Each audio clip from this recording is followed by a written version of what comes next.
በስተ መጨረሻም እንግዲህ አቶ ካሌብ ምሳሌ እንድትያዝ አድርጓል ማለት ነው። ከባድ ችግር ተፈጥሯል።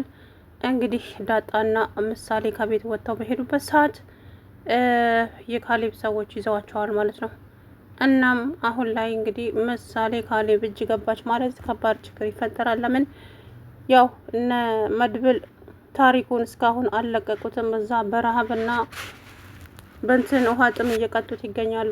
ስለዚህ እንግዲህ ወይዘሮ አለም ደግሞ ብሩክንና ቅድስትን ለማለያየት እንግዲህ የማታደርገው ነገር የለም።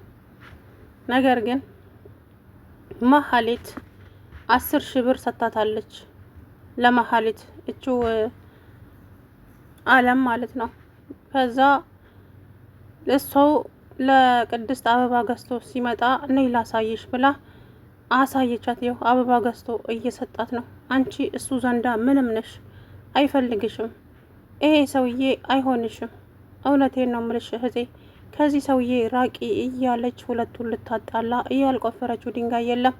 ያም ተሳካላት። ታዲያ ከዛ በኋላ እሺ ምንድን ነው የማደርገው? ምን ልሁን? የት ልሄድ? እያለች እያለ የትም አትሄጂም፣ ምንም አትሆኝም፣ ምክንያቱም በቃ አይፈልገሽም ስትላት ቅድስትዬ እንግዲህ እየሮጠች ወደ ሄደችበት እንኳ አታውቅም። ለጊዜው ደንግጣ እየሮጠች ነበረ። ከዛም የሆነ ዛፍ ስር ቁጭ ብላ እንግዲህ ስታለቅስ እነ መድብልና ብሩክ ሲፈልጓት ምናምን ነገር ስልክ ብሩኬ ሲደውልላት ማንሳት አትፈልግም። ብቻ ዝም ብላ እያለቀሰች ነበረ። ከዛም የሆኑ ልጆች መጥተው እንግዲህ አፋፍ ነው ያልተገባ ነገር ሊያደርጉባት ሲሉ ድንጋይ ያነሳችና መሽናውን ብላ አመለጠች ማለት ነው። ከዛ በኋላ እንግዲህ ልጁም ሊይዛት ትንሽ ነበር የቀረው። እሷ ግን የሆነች አትክልት ስር ገብታ አመለጠችው ቅድስት። ታዲያ አሁን ጸጸት ነው ማለት ቆይ አንተ እንዴት ለመሀሌት አበባ ትሰጣታለህ? ሲለው መድብል እንዴ መድብል ምን ሆነሃል? እኔ ነኝ ለመሀሌት አበባ የምሰጠው? እኔ ለቅድስት አበባ እየያዝኩኝ ስመጣ መሀሌት መንገድ ላይ ያገኘችኝ። ከዛም የአለምን ጉድ ነገረችኝ። አለም አንተና ቅድስትን ልታለያያችሁ የማታደርገው ነገር የለም። ታዲያ እኔ አንተንና ቅድስትን እንዳጣላ ገንዘብ ከፍላኛለች። እሱንም በአይን መፍለጥ ከፈለግ እና ብላኝ ይዛኝ ሄደች። ይሄው ነው። ከዛ በኋላ ከቤት ይዛት መታ እኔና እንትናን መሀሌትን አንድ ላይ እንድንታይ አደረገች። ከዛም ቅድስት ጠፋች። ይሄው ነው። ወይ አለም እንደው ምን ይሻልሻል እያለ እንግዲህ መድብል ከዛ በኋላ እቤት ተመልሶ እንግዲህ እንዳያችሁት አድርጓታል አለምን ማለት ነው ብሩክ። ከዛም ቅድስትዬን እንግዲህ ማስረዳት ባለበት አስረዳት፣ ሁሉንም ነገራት። እሷም ተረጋጋች ማለት ነው። አለም እንግዲህ ከማንም አትሆን በእሷ ቤት መድብል የሚወዳት መስሏታል። መድብል በፍጹም እሱ ሰገንን ብቻ ነው የሚፈልገው እንጂ እችን አይፈልግም ሲጀመር ማለት ነው። የሚያፈቅራት መስሏት ግራ እየተጋባች ትገኛለች፣ በህይወቷ ላይ እየቀለደች። እናም እንግዲህ ዳጣዬና ምሳሌዬም ከቤት ወጣ ብለው ነበረ። ነገር ግን የካሌብ ሰዎች እንግዲህ አሳደው ያዟቸው መንገድ ላይ ማለት ነው። ምክንያቱም ተነግሮታል ከዚህ በፊት ታሪኩን የማትለቀው ከሆነ ልጅህ በእኛ ቁጥጥር ስር ትውላለች በቅርቡ ብሎታል። ያው ያንንም ነገር ታዲያ እውን አደረገው ማለት ነው። አቶ ካሌብ ታሪኩ እዛው ጋር አይገን በልቶ ካጅ ሰው አይጣል ነው። በእውነት ነው የምላችሁና በልተው የሚከዳችሁ ሰው በጣም ነው የሚያስጠላው። እውነት እኔ እንጃ። አሁን መድብል ለዚህ ለታሪኩ በጣም ባለውለታው ነው። በጣም ገንዘብ ላፍ እየሰጠው ግን እሱ ሰውየው ከዚህ ሀገር አስወጣሃለው ስላለው ብቻ መድብልን ያጎረሰውን እጅ ለመንገስ እንግዲህ ሲጣጣር መድብል እንዲሁ በቀላሉ እጅ የሚሰጥ ሰው አይደለም። ግን አሁን ላይ እየፈራ ነው መድብል። እውነት ለመናገር ፍራቻ ውስጥ ገብቷል። ግን ደግሞ አካባቢ የሚባል የህዝብ የካሌብ መንትያው ከመድብል ጋር ነው ያለው። መድብልን እያገዘው ይገኛል። እንደዛም ሆኖ ግን ሰውየው በተለያዩ ሰዎች እየተከታተለ የመድብልን የሚገባበትን የሚወጣበትን እያዩ ነው ማለት ነው። ስለዚህ መድብል በጣም ፈርቷል አሁን ላይ። እንግዲህ ወይዘሮ አለምንም ከዛ ቤት ጆሮዋን ይዞ እያስወጣታል ማለት ነው። ታዲያ ልጄ ጠፋች፣ ልጄ ልጄ ብሎ ሲዘል ብሩክ እንትና በጣም ደስ ብሎት ፈገግ እያለ ነበረ ታሪኩ ማለት ነው። ምክንያቱም የእሱ ሰዎች ናቸው ያዟት። አሁን ምንድን ነው የሚፈልጉት? ታሪኩን ልቀቁት፣ ልጃቸውን እንሰጣቸዋለን ነው ድርድሩ፣ ይሄ ነው። አለዛ ግን ያው ምሳሌ ላይ ቃል ሊደርስባት ይችላል። ሰውየው ተንኮለኛ እንደሆነ ሁላችንም እናውቀዋለን ማለት ነው።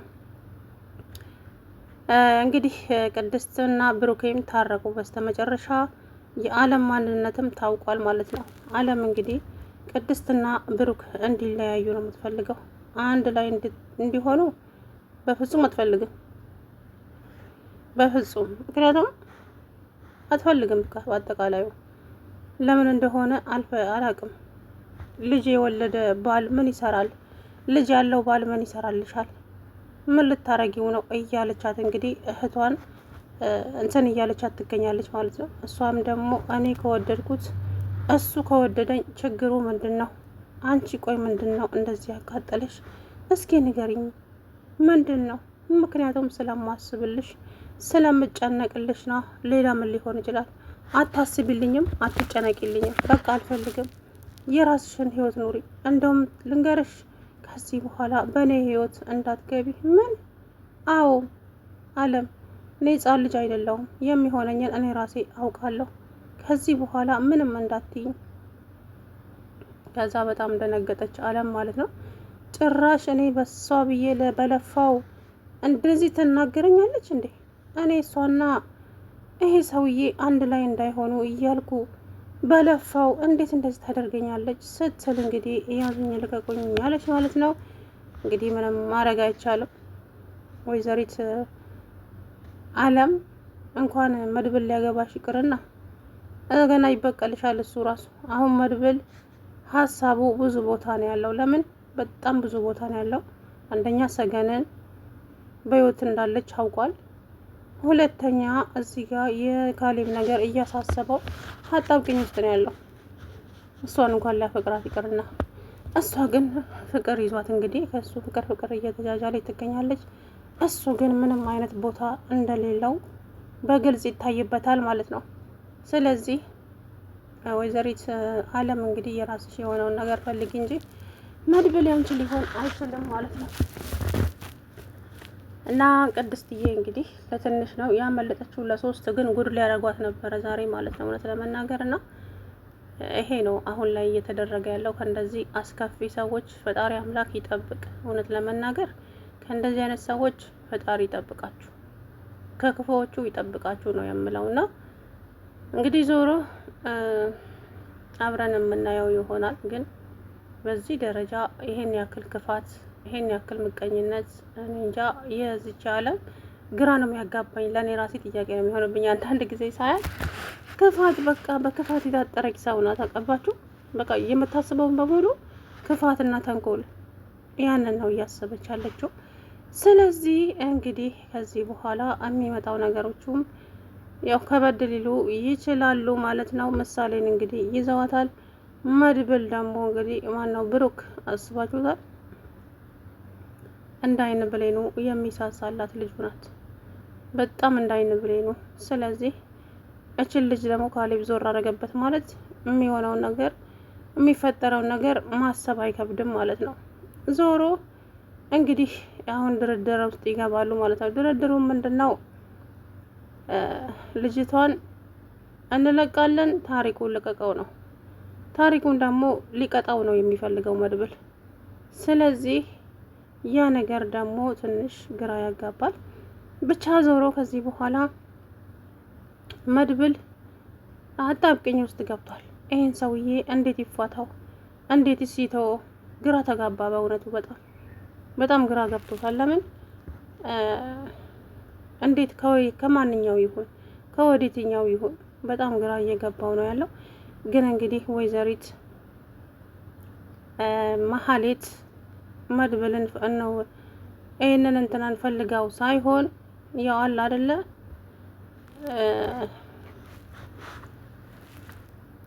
እሷ የዚችን የዓለምን ጉድ ለማውጣት ነው እንደዚህ እየሆነች ያለችው እንጂ በፍጹም ሌላ ነገር አስባ እንዳልሆነ ግልጽ ነው ማለት ነው። ምክንያቱም እሷ ከዚህ በፊት ያደረገችበት ነገር ለራሱ እየጸጸታት በጣም ጸጸት ውስጥ ናት። ብሩክ በጣም መልካም ልብ ያለው ሰው ነው። እኔ ግን ያንን አልታደልኩም። ለሱ መልካም ሚስት መሆን አልቻልኩም። መልካም ሚስት ከመሆን ይልቅ ተንኮልና ምቀኝነትን ነው የተካንኩት። ለዛም ነው እያለች እንግዲህ እየተናገረች ነበር ማለት ነው። እና እንግዲህ አብረን የምናየው ይሆናል። ዞሮ ግን በዚህ ደረጃ እንጃ የምር ለምን እንደውም ባላውቅም ከባድ ነው ሳስበው እኔ ራሴ ማለት ነው። ስለዚህ ምሳሌን እንግዲህ ቀብ አድርገው ይዘዋታል። እነሱም ሲንቀለቀሉ ወጡ። በቤትም ሳይናገሩ ምናምን በቤት ቢናገሩ ኑሮ ብሩክ አያስወጣትም ነበር ልጅቱን። እሷ ግን ከዳጣ ጋር እንግዲህ ተከታትለው ሄዱ ማለት ነው። ነገር ግን ሰውየው የሆነ ሰው መድብልን የሚከታተል ሰው ነበረ፣ ቀብ አደረጋቸው ማለት ነው። በፊት ይሄ ሰውዬ ይዟታል። አስታውሳችሁ ከሆነ ምሳሌ በደንብ ነው የምታውቀው ሰውየውን። ከዚህ በፊት ያኔ መሀል የተሳገተቻት ጊዜ ይሄ ሰውዬ ነው የያዛት ማለት ነው። አሁንም ደግሞ እንግዲህ ያው ሌላ ችግር ሊፈጠር ይችላል ብዬ ነው የማስበው። ሰላም ውድና የተከበራችሁ የቻናሌ ቤተሰቦች እንዴት ናችሁ? አለሁ